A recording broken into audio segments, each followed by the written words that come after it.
Hello everyone, welcome to Words and Wonders. Today I will be reading the 90th chapter of the Grimm's Fairytale series, The Young Giant. Please like and subscribe if you like what I do here. Now, let's begin. Once upon a time, a countryman had a son who was as big as a thumb and did not become any bigger, and during several years did not grow one hair's breadth. Once when the father was going out to plow, the little one said, "Father, I will go out with you." "Thou wouldst go out with me?" said the father. "Stay here, thou wilt be of no use out there. Besides, thou mightest get lost." Then Thumbling began to cry, and for the sake of peace, his father put him in his pocket and took him with him. When he was outside in the field, he took him out again and set him in a freshly cut furrow. Whilst he was there, a great giant came over the hill. "Do thou see the great bogey?" said the father, for he wanted to frighten the little fellow to make him good. "He is coming to fetch thee." The giant, however, had scarcely taken 2 steps with his long legs before he was in the furrow. He took up little Thumbling carefully with 2 fingers, examined him, and without saying one word, went away with him. His father stood by, but could not utter a sound for terror, and he thought nothing else but that his child was lost, and that as long as he lived, he should never set eyes on him again. The giant, however, carried him home, suckled him, and Thumbling grew and became tall and strong, after the manner of giants. When 2 years had passed, the old giant took him into the forest and wanted to try him, and said, "Pull up a stick for thyself."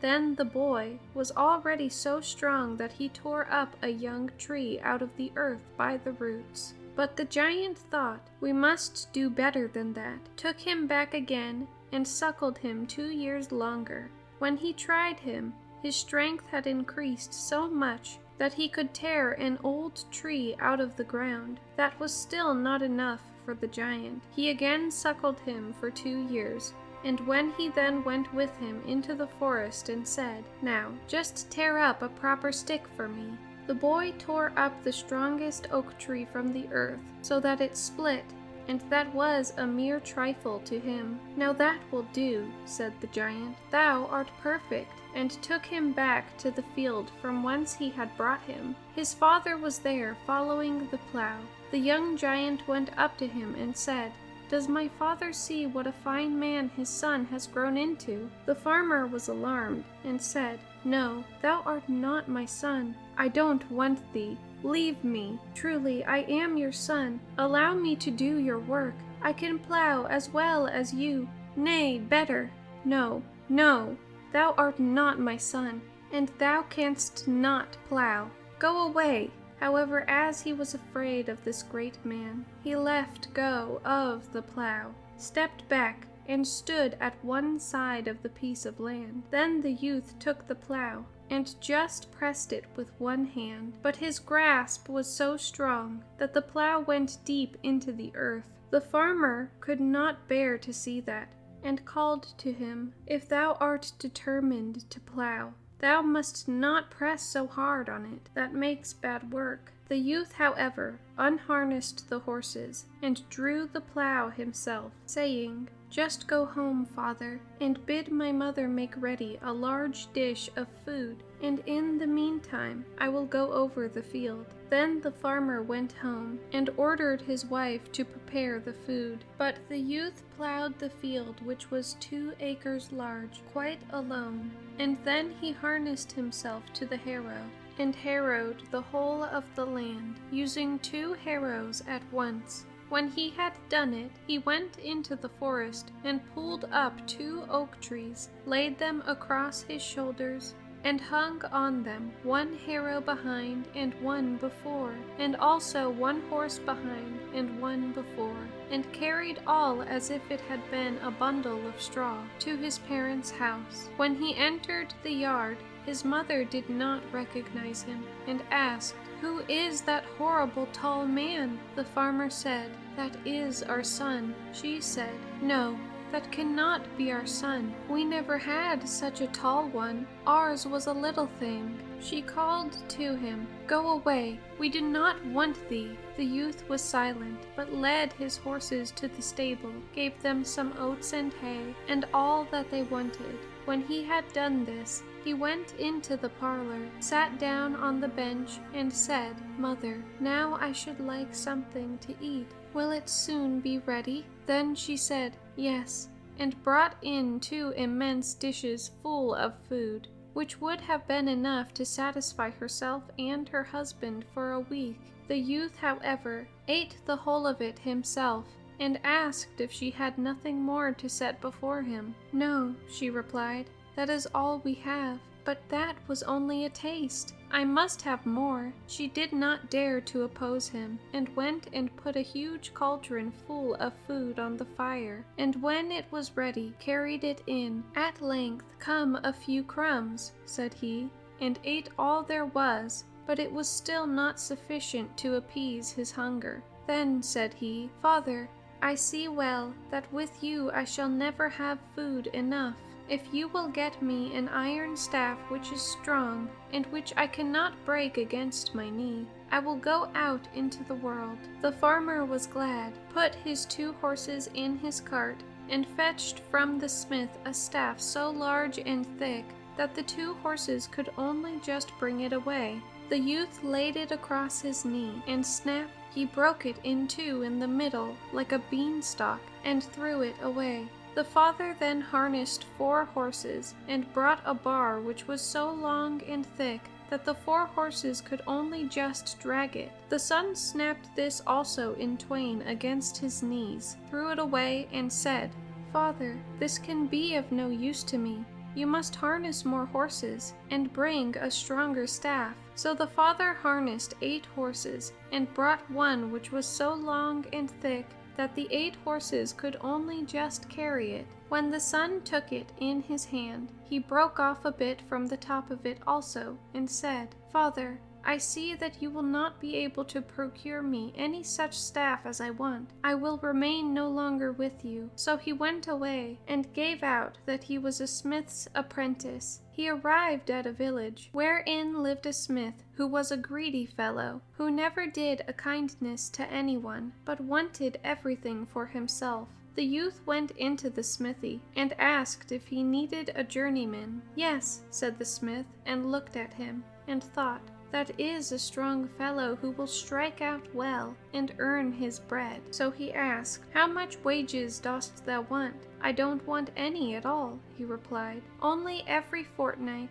when the other journeymen are paid, I will give thee 2 blows, and thou must bear them." The miser was heartily satisfied, and thought he would thus save much money. Next morning, the strange journeyman was to begin to work, but when the master brought the glowing bar, and the youth struck his first blow, the iron flew asunder, and the anvil sank so deep into the earth that there was no bringing it out again. Then the miser grew angry, and said, "Oh, but I can't make any use of you. You strike far too powerfully. What will you have for the 1 blow?" Then said he, "I will only give you quite a small blow, that's all." And he raised his foot, and gave him such a kick that he flew away over 4 loads of hay. Then he sought out the thickest iron bar in the smithy for himself, took it as a stick in his hand, and went onwards.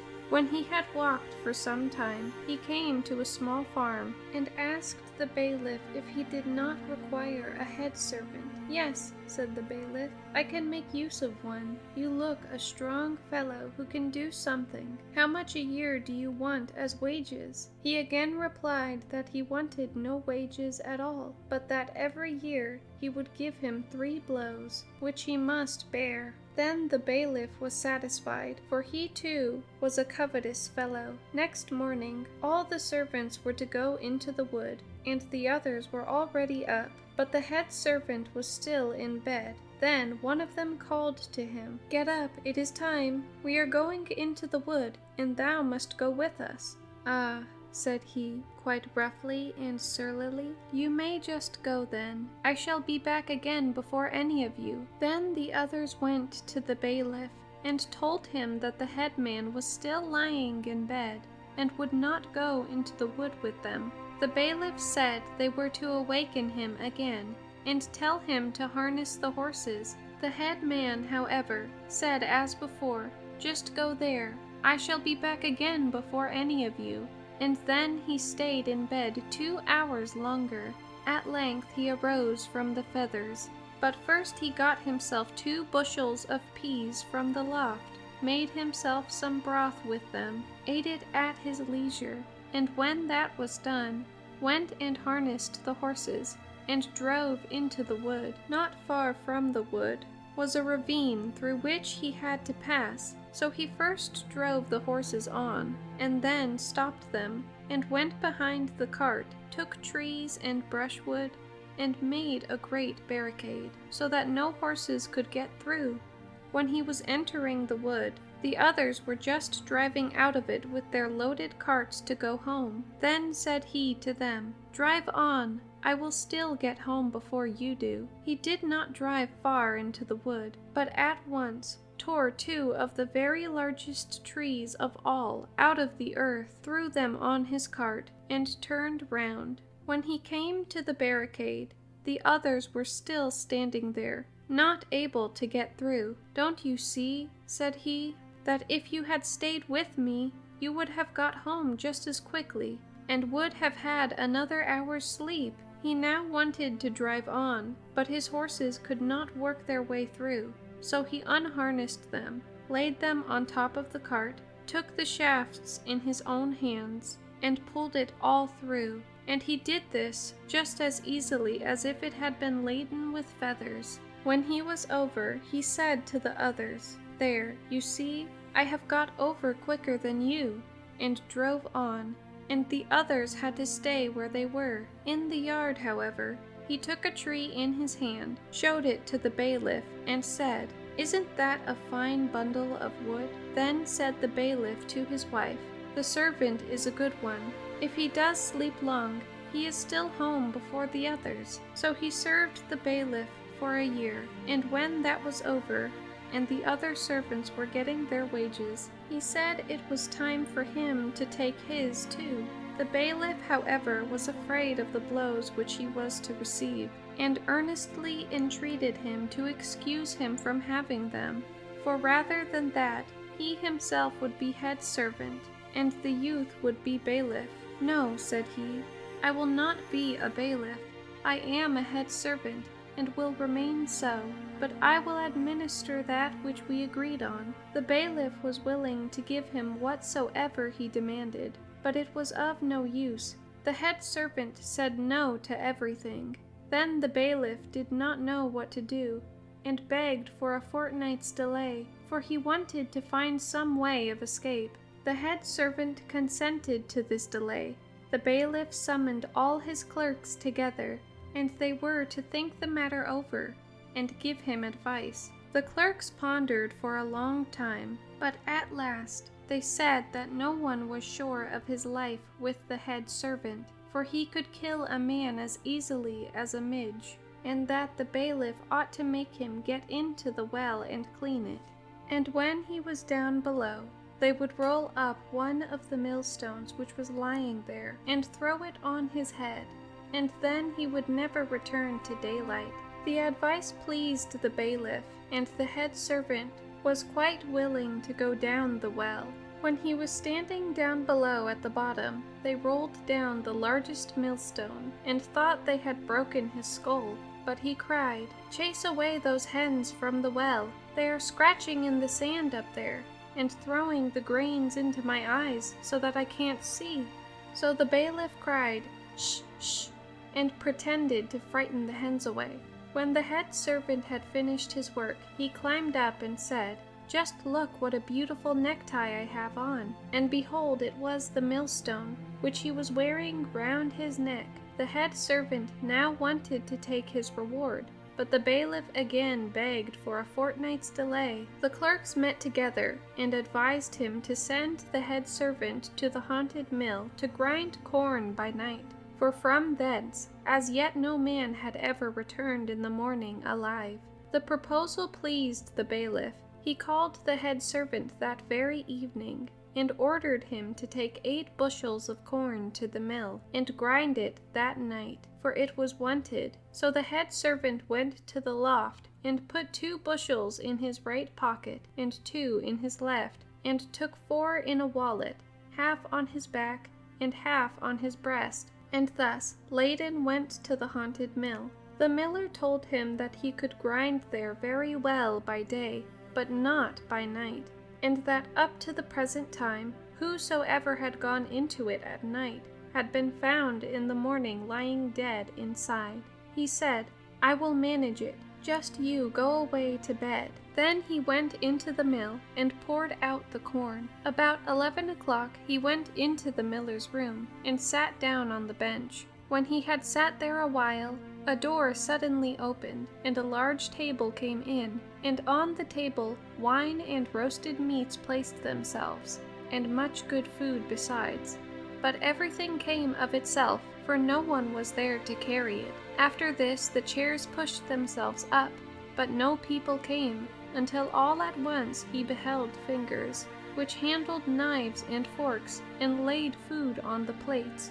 But with this exception he saw nothing. As he was hungry and saw the food, he too placed himself at the table, ate with those who were eating, and enjoyed it. When he had had enough, and the others also had quite emptied their dishes, he distinctly heard all the candles being suddenly snuffed out, and as it was now pitch dark, he felt something like a box on the ear. Then he said, "If anything of that kind comes again, I shall strike out in return." And when he had received a second box on the ear, he too struck out. And so it continued the whole night. He took nothing without returning it, but repaid everything with interest, and did not lay about him in vain. At daybreak, however, everything ceased. When the miller had got up, he wanted to look after him, and wondered if he were still alive. Then the youth said, "I have eaten my fill, and received some boxes on the ears, but I have given some in return." The miller rejoiced, and said that the mill was now released from the spell, and wanted to give him much money as a reward. But he said, "Money I will not have. I have enough of it." So he took his meal on his back, went home, and told the bailiff that he had done what he had been told to do, and would now have the reward agreed on. When the bailiff heard that, he was seriously alarmed, and quite beside himself. He walked backwards and forwards in the room, and drops of perspiration ran down from his forehead. Then he opened the window to get some fresh air, but before he was aware, the head servant had given him such a kick that he flew through the window out into the air, and so far away that no one ever saw him again. Then said the head servant to the bailiff's wife, "If he does not come back, you must take the other blow." She cried, "No, no, I cannot bear it," and opened the other window, because drops of perspiration were running down her forehead. Then he gave her such a kick that she too flew out, and as she was lighter, she went much higher than her husband. Her husband cried, "Do come to me." But she replied, "Come thou to me, I cannot come to thee." And they hovered about there in the air, and could not get to each other. And whether they are still hovering about or not, I do not know. But the young giant took up his iron bar, and went on his way.